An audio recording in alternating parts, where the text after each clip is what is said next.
Hi, guys. It's Luke from Rower Academy, and we are having our very first podcast. And I could not be more excited about the guest that we have in studio with us today. She is a two-time world champion, a world record holder in the women's 8, and a 2016 Rio gold medalist in the women's 8. And I'm talking, of course, about Kerry Simmonds. Kerry, welcome to the show. Hey everyone, happy to be here, and thanks for tuning in. Well, it's great to have you as our very first guest. For those who don't know, Kerry has recently become a Rower Academy coach, and we'll get to that later. We've got a lot to cover today. I do, Kerry, I want to talk about your story. I want to talk about how you became an Olympic gold medalist, how you went from a walk-on at the University of Washington to an Olympic champion. I think it's a great story. And so, let's start there. Let's start from Washington walk-on to Olympic champion. Why don't you tell us a little bit about how you found rowing and then how you found yourself moving through the program at Washington, a stellar, super competitive program that has a ton of recruits, doesn't necessarily take a ton of walk-on. So how did you differentiate yourself in that time? How did you rise through the ranks? Yeah, no, I think it's just being open to opportunities that really helped me out. I chose Washington for the school, and I think in the long run that was a good thing. I chose it for its science program, Seattle. I had family in the area, so it just seemed like a really good fit. And I kind of found rowing. We were family friends with the soccer coach at UW, funny enough. And when they kind of gave me a tour of campus, we kind of checked it out in the spring of my senior year. And they just offhand mentioned, rowers, the rowing team, you don't need experience to try out. And they like tall athletes. I kind of just back-pocketed that because I was pretty certain I was not going to do any sort of sports in college. I was a three-sport athlete in high school: basketball, cross country, and track. And I was pretty just ready to be a student. So when September rolled around and school kind of started, rowing just seemed like a good way to meet people and to have like an organized workout. Mm-hmm. So that was the intention. Like, not a lot of expectations. Didn't think I was going to do it for more than maybe a year or two. But as anyone that has done rowing knows, it's very, it sucks you in, and you really feel a part of the team when you go through kind of those workouts together and those races together. And so what was that like? I mean, in a certain sense, you've described this as, I found my intramural sport. Like I'm gonna just spend some time and do this rowing thing. It seems like a cool pastime in an intramural type sport. And then it just sucked you in, and you realized the gravity of the commitment and the tradition that was available there, and the mandate that is Washington, which is you're there to row to win. So what was that like when all of a sudden you're like, oh, this is maybe a little different than I expected, and how did you get sucked into that? Sure. Yeah. No, what I really, really liked about it was just a new world. It was the culture at Washington is very much established, and I appreciate the tradition behind that. And they really do focus on keeping their alumni connected and for the rowers there to get to know their alumni. And I thought that was just something very different than any other sports I've done, is that there's this culture behind it, more so than any of these high school sports I did. And then I think rowing, it's just such a team sport. They call it the ultimate team sport. And I think that totally is true. You really cannot win as an individual. It's definitely a boat effort. And just that was something that I really had a lot of affinity towards. And then, of course, like the endurance power, I was very much an endurance athlete background. Not surprisingly, not a great power athlete. Mm-hmm. But I loved that it challenged both of those areas, and that you could, have strength and endurance, but really need to work on your power. And then, of course, I loved the technical part and just trying to be as coachable as possible and just improve. Pretty much as a novice, you improve every day and your learning curve is quite high, and that's just very motivating. Yeah. And so how quickly did you manage to navigate the ranks there and rise to varsity status? And you made an under 23 team while you were in college as well, correct? Yeah, I did 2 under 23 teams my junior summer and my senior after I graduated. I think what was awesome about it all, and looking back, it was just a really good path for me, is I didn't rise super quickly.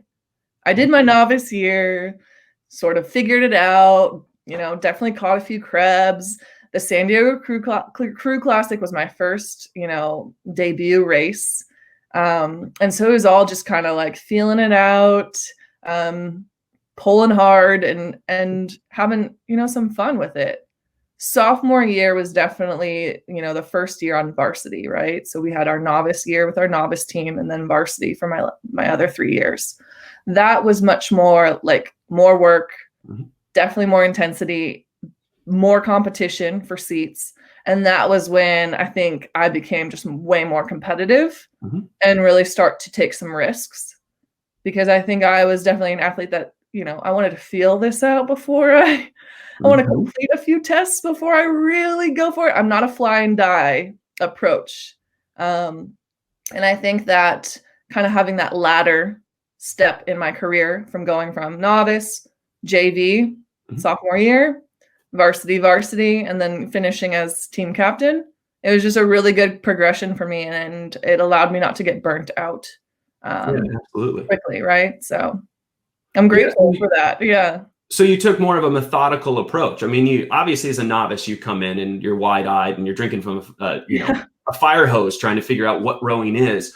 I remember being a novice in my junior year of high school, and that was fire hose enough. I can't imagine being a novice in a D1 program, with its intentions and drive to win all the time. That must have just been crazy. And so, did you manage your own expectations? Were there expectations that were thrust on you? How did you navigate that so that you did have this, what seems like a very nice methodical approach? You have your novice year, you move into the junior varsity, and then you're an established rower your junior and senior year, rowing in the varsity and making under 23 teams. Yeah, I think for better or for worse, in high school, I was really balanced. I did 3 sports. I didn't focus on just one sport. So I never fully reached, I think, my potential at any of those sports. But I think that in a way that was really good, because I didn't get burnt out. I wasn't getting injured from that, from just dedicating to one basically activity. And so I was able to kind of carry that mentality into college and not put a ton of expectations right away. Obviously, as you start to perform, there is some expectation to do it again or do it better. And I think you just kind of manage that. I think my coach, Bob Ernst, by sophomore year, the end of that year, he was the first one to tell me, Kerry, you have potential to be an Olympian. And I just kind of like laughed, because I did not have that on my radar at all. I was just trying to make an NCAA boat at that point. So it was external, like these other sources believed in kind of this greater potential than I really had for myself. And I'm really grateful for that. I think that I had a lot of people kind of pushing and believing in me, and that gave me more confidence as I went to really explore what I am capable of. But I think by the time I graduated, the reason I decided to go to train with the US team was because I was not done seeing what I could do in this sport. Yeah, absolutely. And what a what a luxury that you have. Like, I'm thinking back to my experience, right? And I'm thinking about junior and senior year in high school and going through the recruiting process and getting recruited to row at Cal. And I land there, at the beginning of my freshman year, and I understand what's happening. I understand the expectations. I'm freaking out. Am I going to make the freshman boat? And your story seems to be one of, you come to the boathouse and you look around and you're like, isn't rowing fun? Are we having, like, isn't this an exciting, engaging process? I mean, you must have had other ladies there looking at you like you had, 2 heads, right? Like, just sort of, you were, it's like, why Kerry worry, right? It's like, Kerry's got no worries, and it's a great mentality to carry, though, if you can, regardless of where you are in the process, that novice mentality, right? And that novice mentality I think serves us very well in that time. So, all right, enough with the novice talk. You've talked getting through from. Well, don't get me wrong, Luke. Like, I certainly was a competitor. Okay. You know, I just naturally had people I was kind of eyeing and like wouldn't tell them, but I was trying to beat them. Yep. So like, you know, as much as I, you know, was just like, let's just see what happens here, did not put a lot of pressure. I was a competitor. So I think it's definitely, you need to have some sort of goals in order to improve. I just happen to have a background that I think I was already geared to do that. And I think I could have definitely benefited from more guidance going in because I did not reach my full potential in college. And I was lucky enough to be able to keep going after, but I think there's a lot of athletes that don't have that luxury, or, you know, college is where they're going to peak. So I'm a little jealous that you had, you know, all the expectations sorted when you arrived. Yeah, I mean, pressure, real or false, I don't know. I put a lot of pressure on myself. Yeah. But like a balance, right? Yeah, it is. It's that trying to maintain a sense of not living and dying by every single result. 100%. Agree with that statement. Yeah, big picture. Yeah.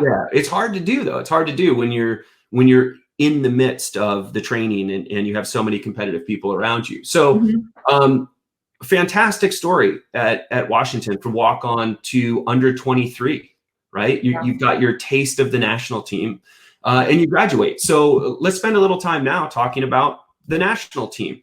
And, you know, as I've written here, I wrote the national team, the good, the bad, the ugly. Talk to us about the national team and that experience. And right before we went on air, you know, I sort of, you know, I maybe put my thoughts into it that it's not all glamour. You know, I think a lot of rowers look at the national team and the Olympic team, and even in a team such as the women's team that's been so dominant for more than a decade in women's rowing, it's not always perfect. So what was it like to get out of a collegiate system where generally we feel pretty well supported? Yeah. And then you go into sort of that pro row where it's about, no, you're a professional, figure it out. So what was that like for you? Yeah, no, it was incredibly humbling. I'm not someone that, you know, will come into a situation with a big ego. But still, it was a transition to go from being kind of the top dog, one of the top dogs in your college program, to being one of the slowest and most novice, you know? So I think that was a good thing though. So it was probably the hardest that first year because I graduated the year before the London Olympics. So, you know, I was coming into that Olympic year and it's intense. Yeah. These people are getting at it because this is their, you know, for some of them, it was their first Olympics, second, even third. So I was now surrounded by just a bunch of boss women, really fierce, really kind of almost, you know, cutthroat in a way, because this is how you win, because you are competing every day against each other. Really good for me to witness this, but I was the noob. And no one really cared. Like, I just wasn't an impact. And I think that was probably the hardest thing to really work through. Was I was an impact player in college, and definitely people, if I didn't show up to practice, that was a big deal. If I didn't show up to practice on the national team, it did not affect anyone. So that was kind of just hard, and mentally and emotionally hard. But going through that made me much more motivated to really get after it in that 2013 season. And yeah, no, I'm grateful I had that year, but that was really hard. That was definitely a low. And you know, I've definitely prepared some people that I've worked with in the college scene, like, hey, it's not going to be glamorous the first year. You really are going to be self-motivating yourself. And if you can get through that, it can become a lot of fun later. So do you think there's a parallel here between a similar experience, but maybe different expectations, and that you started clean at Washington with no expectations. Right. And then you build yourself up, and now all of a sudden you're the novice again. You're entering in the same way, but this time having an experience where you're like, wait, no, I was a varsity rower. Under 23s. I've done this, and yet you're still starting. It's novice. It's novice year again, but is it a little bit different because you know exactly why you're there, what you're trying to accomplish? That mandate was already there before you arrived at the center versus Washington. Hey, I'm new to this. Let's see where it goes. Sure. No, I mean, I think under 23s was helpful, just kind of knowing some people from that were at the training center. So it wasn't completely foreign, the faces. But yeah, no, it was 100% a novice year again. You felt incompetent. You didn't feel like you knew what you were doing all of a sudden. And I think the best advice I, just offhand got was from another teammate. She just randomly came up to me while we were stretching. I was stretching, she was stretching. It was after a practice. And she kind of just asked me how it was going. And I was like, oh, you mean slow?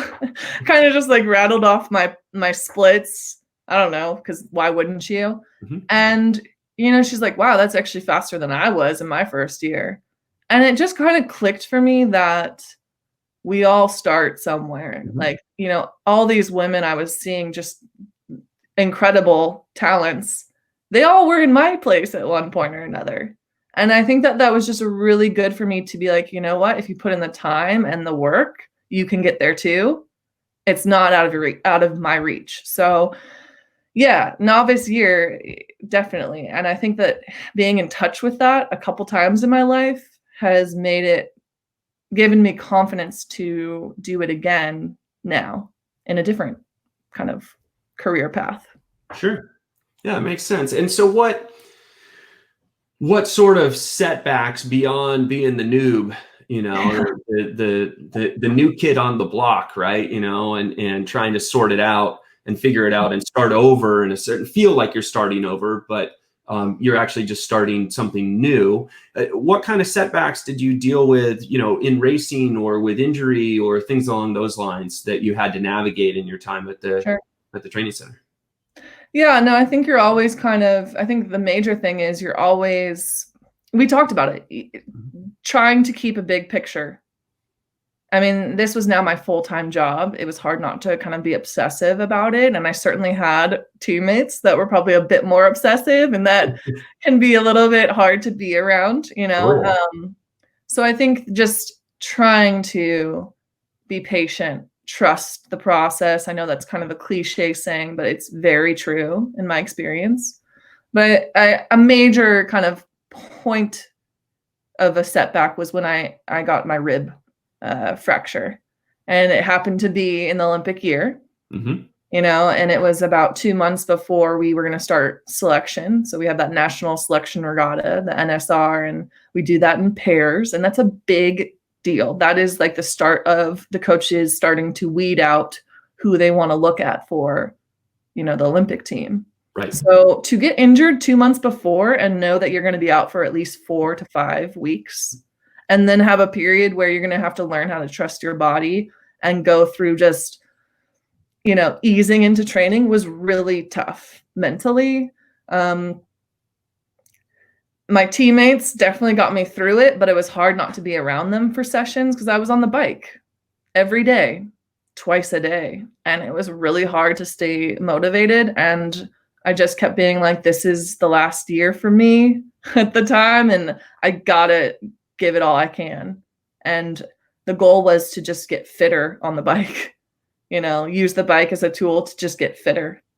But yeah, no, it was a dark period for sure, but I think it gave me some healthy perspective on the sport, and I was hungry for it. So you get through it. And a dark period so close to selection and the Olympic teams, and a dark period after success, right? I mean, you have, correct me if I'm wrong in any of this, but a gold medal in 2014 in the women's 8 and a silver medal in the pair in 2015. And you're feeling like, switch those. Okay.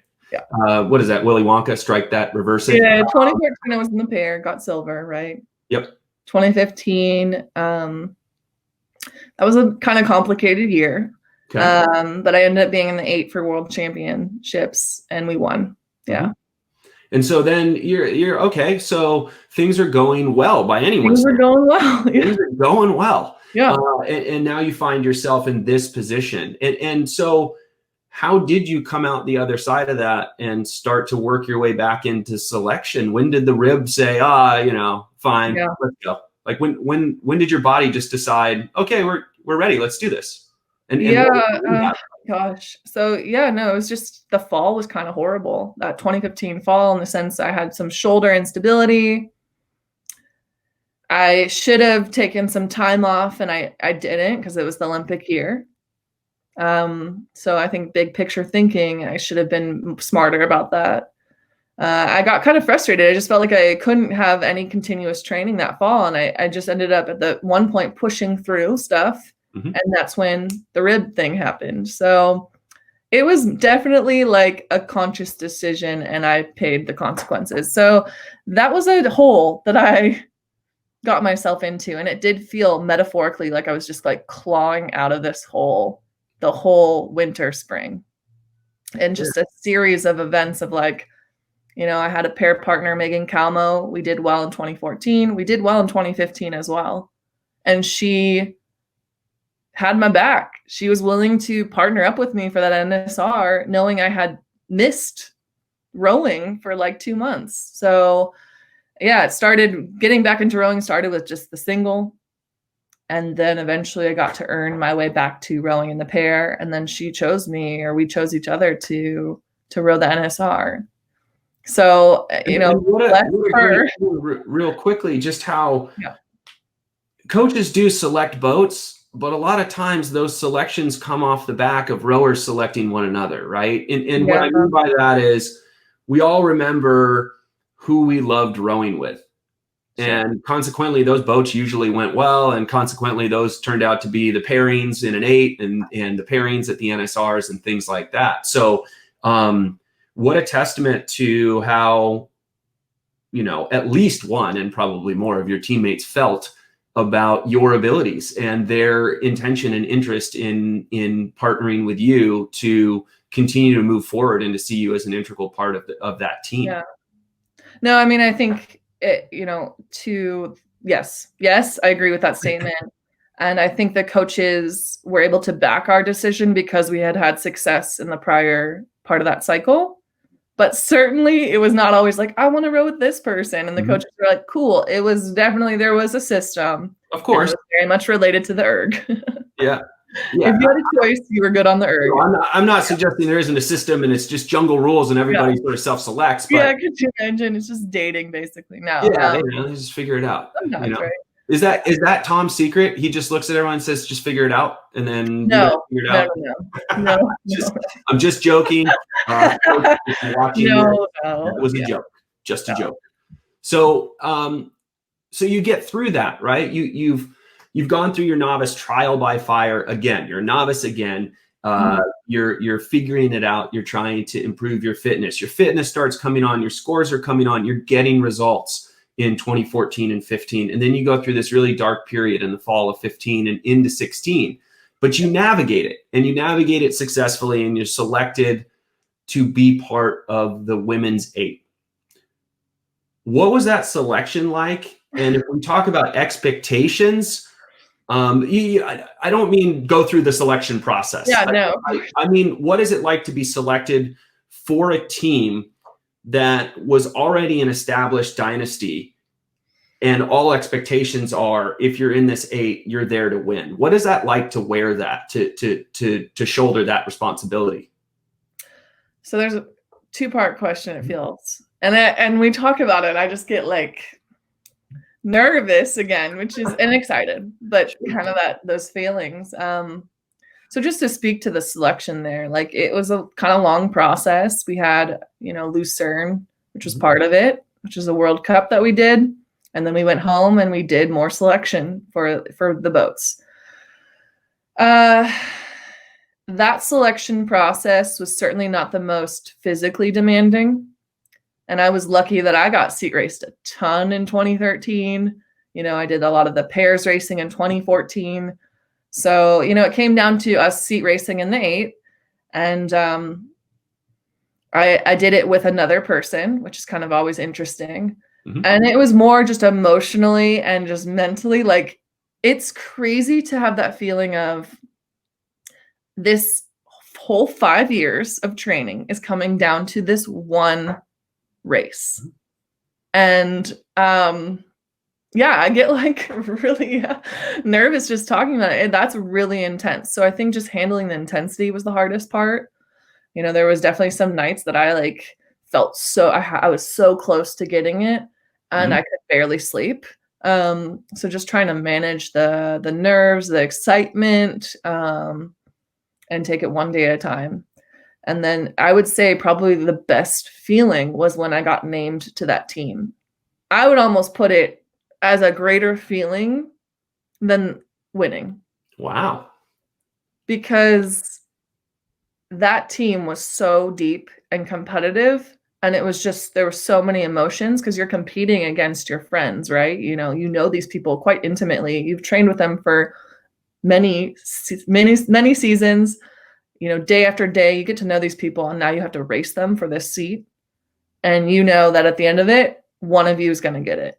Mm-hmm. And so the intensity behind that was just unparalleled to any other experience I've had. So to know that I had done enough to make it was, it's such an I can't really describe it fully. But I think I understand it. I've spoken with other athletes about making the varsity boat in college programs that go on to win the national championship, mm-hmm. or making a boat like yourself that goes on to win an Olympic medal or to win the gold medal. And they are serious when they say that the hardest part of the process was actually making the boat and not being left out of that boat. And then things sort of gelled and took care of themselves after that, because mm-hmm. you're racing with the very best of the best that made that cut. I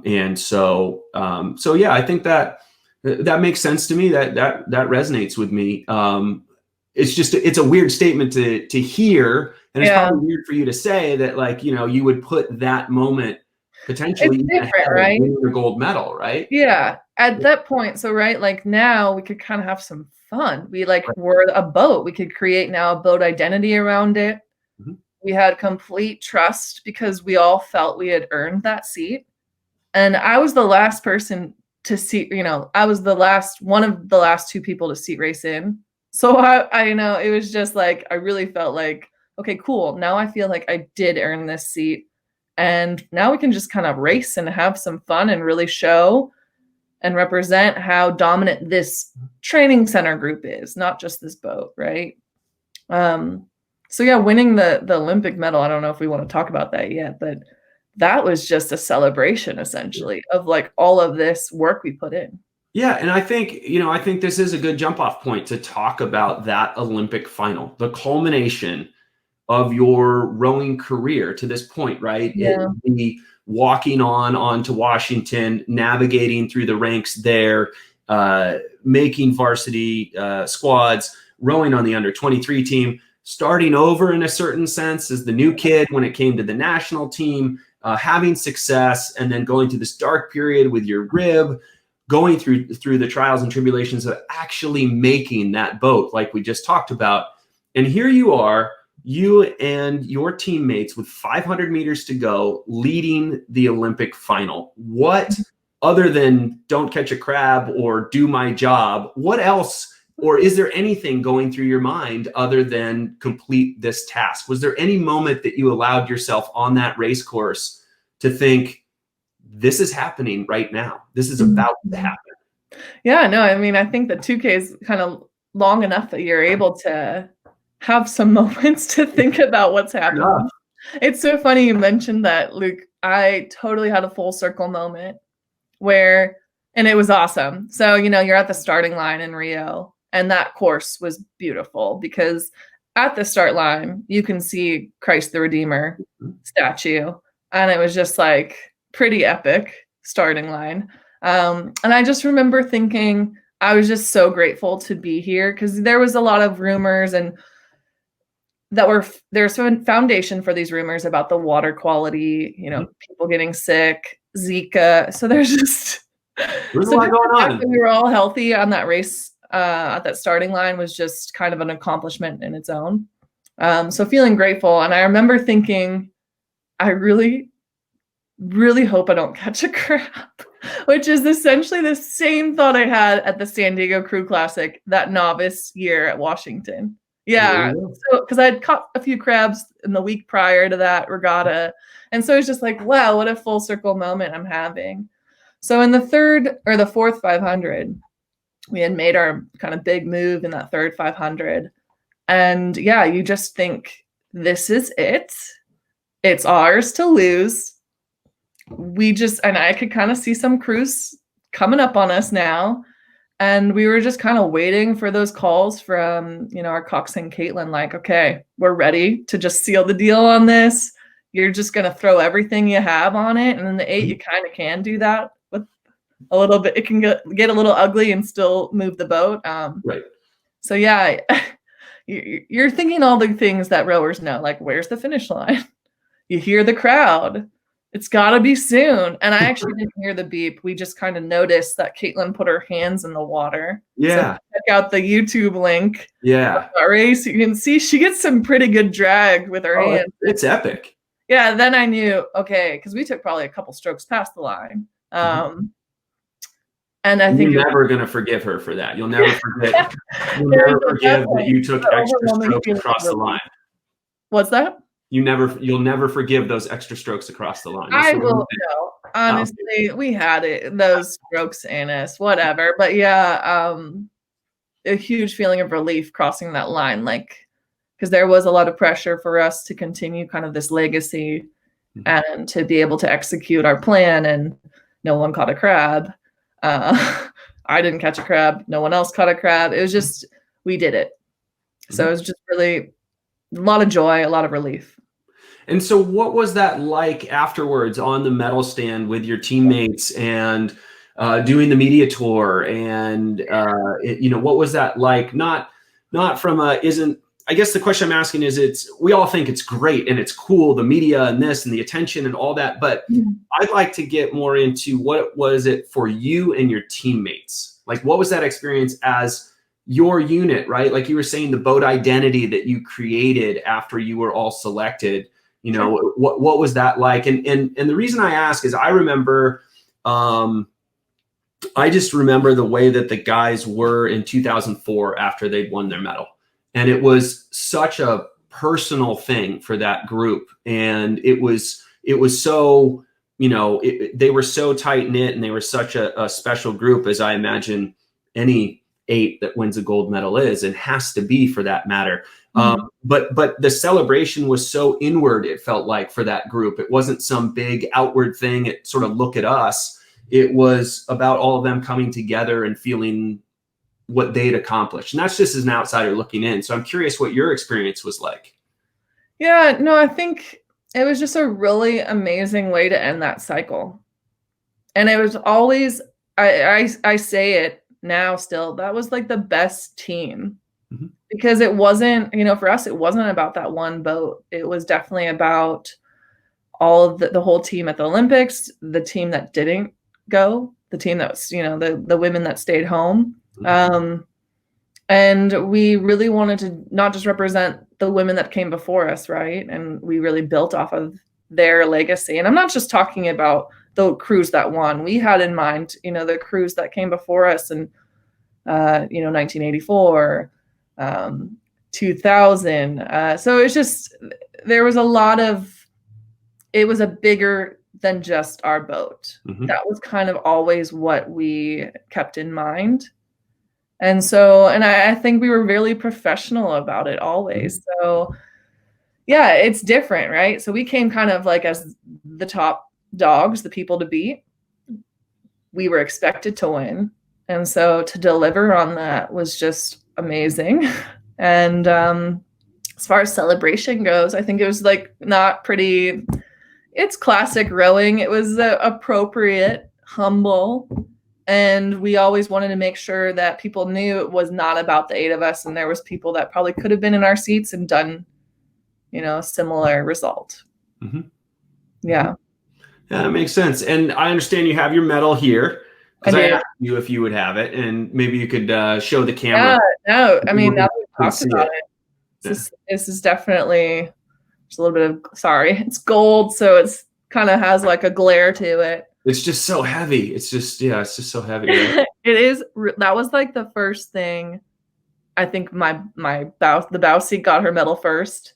And then I got mine, and we both were like, there's some weight to this. And ever since then, if anyone holds it, they're like, it's so heavy. And I'm like, yeah, pretty much 98% of the people, that's their first comment.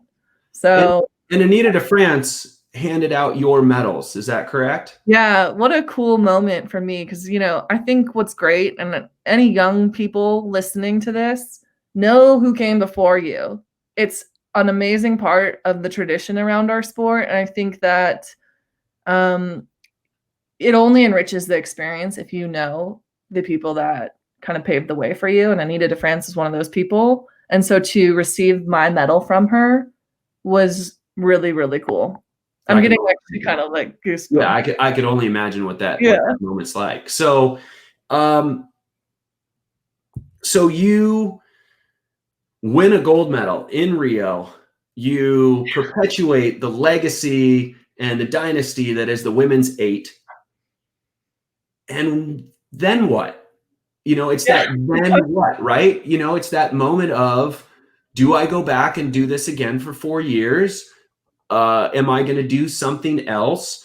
Did you have a plan going into this that you knew what you would do regardless of outcome on the back end? And I asked that question because I distinctly remember a conversation when I was training, and we were about a month and a half, maybe 6 weeks out from leaving to go to Athens. And our coach at the time, Charlie Butt, looks at me and says, well, what are you doing after this? Mm-hmm. And I kind of looked at him like I didn't understand the question. I was one of those athletes where, no, the world ends with the Olympics. Like once that's done, that's the only focus. So I'm curious if you held that mentality where it's just, this is mission critical, this is the focus right now, or did you have a plan or some contingencies based on how you'd finish? Yeah, no, Luke, I'm there with you. It's really hard when this is your full focus, this is your lifestyle around this goal. And it almost feels like if you think beyond it, you're not going to perform as well. That was kind of like what it felt like. So for a lot of us, and for better or for worse, right? So for a lot of us, it does kind of feel like all of a sudden you wake up the next day, you achieved your goal that you've been working towards for a while. And it's overwhelming to have this kind of, I could do kind of anything. And you get a lot of feedback from people on what you should do. You should go do this. You should do this. And it's overwhelming for sure. So no, I did not have a plan. My plan for sure was I need some time. I need a break. I was, after kind of experiencing injury, I think it was healthy perspective. I knew that I could not just like jump into another cycle, that I was for sure going to take a year. I really enjoyed coaching when I was training part-time. I really enjoyed working with kind of the Mercer juniors in Princeton, New Jersey, where we train. And so it was always kind of in the back of my mind that I could, try that out. And I always knew like, you know what, I want to try out collegiate coaching, but I'm not going to do it right away. I'm going to take kind of that full almost year before I apply for these positions. So let's talk about that then. Let's talk about your journey into coaching and most recently your journey into PT school and how you got there and very importantly why coaching, why PT. And so if you could start out with how you ventured into coaching and how that manifested, that'd be great. Yeah. No, I mean, I think how I mentally am able to break down doing things is I give myself kind of a 2-year try. Mhm. So, when I graduated college, I was like, I will give the national team 2 years. And if I don't really make that 2013 team, or I don't really feel like this is something that is realistic, then I will do something else. So, making the 2013 team, we went to Korea, we set a world record that summer. It was pretty amazing first year on the senior team. And that record still stands, right? 5:54.16, is that right? I mean, we had 2 people, or I should say, there was a few people with senior team experience. We only had 1 Olympian in that boat. And a lot of us, that was our first senior team race. So again, to my point of not having a ton of expectations, helped us a bit because we just went for it and ended up, it was crazy. So a lot of fun, good group. So yeah, I think for me, I was like, I want to give coaching a try. I really enjoyed it.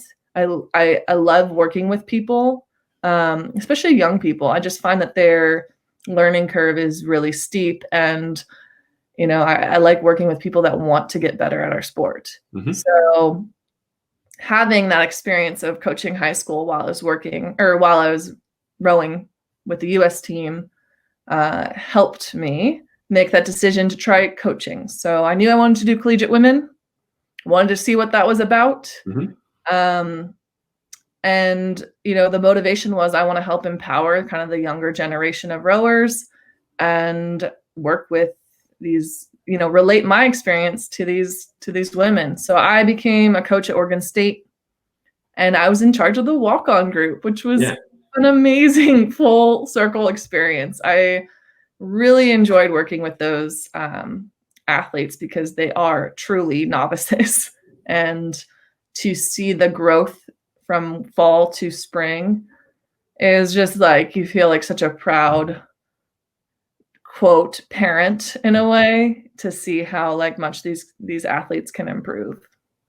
Yeah, I mean, that for those young women who walked onto the team, to have you as their initial point of contact, I mean, it probably doesn't get any better than that. If you're thinking like, I'm a novice and I'm walking onto the team, can I do this? And Kerry Simmonds says, hi, I'm going to coach you through it. That's got to be pretty inspiring for a lot of walk-on, young women to feel like, well, Kerry did it, and she says we can do it too. So, that would be a great experience, I think. And you're perfectly suited for that role, helping novices navigate a collegiate rowing career. So that's great. To credit my head coach, Kate Maxim, she did a really good job of kind of knowing what my strengths could be. I did not have experience recruiting. I was a hard worker, and I told her I'm a fast learner. So, she gave me essentially kind of the lead on this novice squad.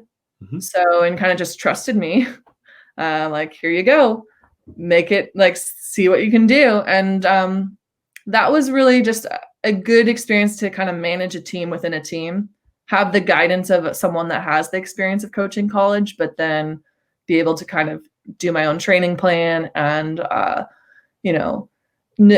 know what I wanted to say to the team and have the ability to really guide these new rowers. But yeah, it was awesome to be a role model and relate my experience and be like, look, to my point about this teammate that said it to me, everyone starts somewhere. Even Olympians were novices at one point. I'm a testament of it. And so I think that that's just a very relatable thing. And I hope they say it was motivating, but I hope that they were not lying to me when they said it, that it was just incredibly motivating for them to kind of have me as living testament of that progression. Yeah. So now you're back in San Diego, and now you're pursuing PT school at SDSU, correct? Yeah, that was a roller coaster, but I'm really excited to stay in San Diego, and we start classes soon online.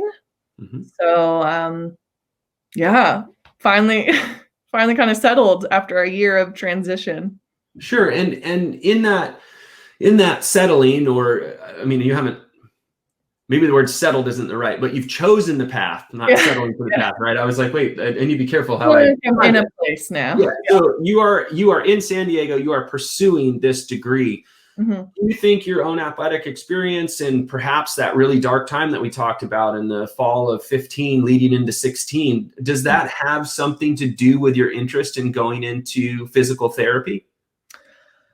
Certainly, like Mark Novak and, some of our physical therapists that work with the U.S. women, so Deirdre, and there's massage therapists that worked with us as well. They were incredibly impactful on my success on that team. I'm one of those athletes that needs to get worked on. Mm-hmm. I'm not tight. I'm pretty mobile, and I need to stretch and take care of my body pretty regularly. So they were definitely integral in that. So that is inspiring for sure. Did I think coming out of Rio, I didn't think I wanted to pursue PT though. Mm-hmm. So the biggest aha moment was after I formally retired from elite rowing. I was coaching at Oregon State at the time. And I just kind of realized what were some of the things that I enjoyed about coaching, and what were some of the things that, I found myself very interested in. Just, I really want to keep these athletes healthy, because I believe that rowing can teach you a lot about yourself, your toughness, gives you confidence. It makes you feel empowered to tackle pretty much any obstacle in your life, whether it's outside of rowing or inside the sport. And I was just really motivated that I want to be on the side of helping athletes, prevent these chronic injuries that happen in our sport, or, help them with if they do become injured. But ideally, I was really inspired I want to prevent these chronic injuries and get ahead of it. So yeah, I think coaching I found, I am a competitor. I like helping people, go hard and realize their potential, and racing is fun, but I'm very much more interested in coaching, the technical part of it, and making sure that they're biomechanically using the proper muscle groups so that they don't get injured. Yeah. So, I mean, it would seem to me that you are very well suited to help people, specifically rowers, as a rowing coach and now pursuing a degree in physical therapy. And I feel very fortunate that we're able to work with you at Rower Academy. Now, the banner says, why Rower Academy? And that's not necessarily what I'm driving at, like, why Rower Academy? It's more along the lines, why do you find yourself drawn to a group whose primary focus is working with youth athletes and helping put them in the best position, physically, mentally, emotionally, as they navigate their high school career and work into the college ranks? What draws you to that, and how are we so lucky to get you as a coach? Well, I think the reasons I decided to go into coaching holds true. I do really enjoy being a mentor to these athletes. And Luke, I know you can relate to this. It's just such a joy to be a part of someone's process and kind of see their confidence grow. And it's not just their confidence in rowing. Like these young athletes will just have more confidence in themselves. And that's just such a cool opportunity to be a part of that process. So what's great about Rower Academy, Luke, we've worked together in the past. I think we have very similar mindsets and approaches to the sport. So it just was very natural to be like, of course, Luke's got this thing going on. This is a great way for me to still be a part of that kind of mentorship process. And, down the line, I would hope that, I am giving back to the rowing community in the way of physical therapy. But this is kind of also like an alternate path, and like, hey, I can also, continue to be a role model with mentality, with technique, which is important to become better, like down big picture to become better. And just, I still love coaching. I don't necessarily miss the recruiting part, but I am in a position now where I can use my experience with recruiting to really help these kids navigate it, not game it, but navigate it and become just better high school rowers that are going to contribute in the big picture. Yeah, we talk about that all the time. You have to give college coaches credit, and you were one. You can't game the system. These coaches are too smart. They know they see right through your nonsense that you're throwing at them. Your job and your time there, and in the recruiting aspect or any other recruiting director, I mean, their job revolves around identifying talent and identifying young men and women who are going to spend 4 years there rowing and contributing to the program. So there really is no gaming the system. So I'm glad you brought that up. I'm glad. I think it can be confusing at times. So yeah, I think that's why, this was like such a, of course, I want to join Luke's, efforts here because he's on this page. The goal is not to get these athletes into school and just be like, cool. It's really, we want to grow these athletes mentally, emotionally, physically, so they become more recruitable and can do really continue to grow in this sport, because it too, you can learn so much.